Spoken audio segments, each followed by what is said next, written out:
बाळासाहेब भारदे काँग्रेसचे वरिष्ठ नेते म्हणायचे की आपले नेते जे आहे ते रमा आणि रमेत अडकलेले आहेत. विरोधकांना एकही रुपया निधी द्यायचा नाही. कोणी शिफारस केली तर ते सगळे थांबवून टाकायची. कसं होतं, विरोधकांना फार मोठ्या प्रमाणामध्ये मान सन्मान किंवा त्यांच्या विचाराची दखल घेतली जायची. आता ती परिस्थिती पण जर असं कोणी म्हणत असेल आणि तुम्हाला ते उघड दिसत असेल की विरोधकांना निधी देऊच नका, तर या विरोधात तुम्ही कोर्टात का जात नाही? या विरोधात तुम्ही राज्यपालांकडे का जात नाही? कोणाकडे मागायची दाद?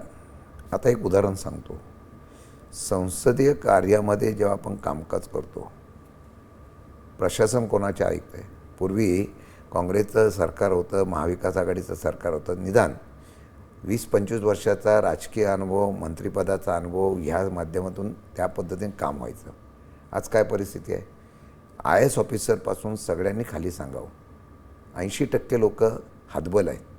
म्हणजे त्यांना निर्णय घ्यायची प्रक्रियेमध्ये स्वतंत्रताच राहिलेली नाही.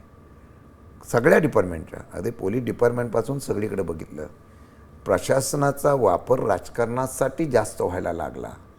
आणि तो सत्तेसाठी उपयोग आला की व्यक्ती स्वातंत्र्य, अधिकार स्वातंत्र्य मोडलं गेलं.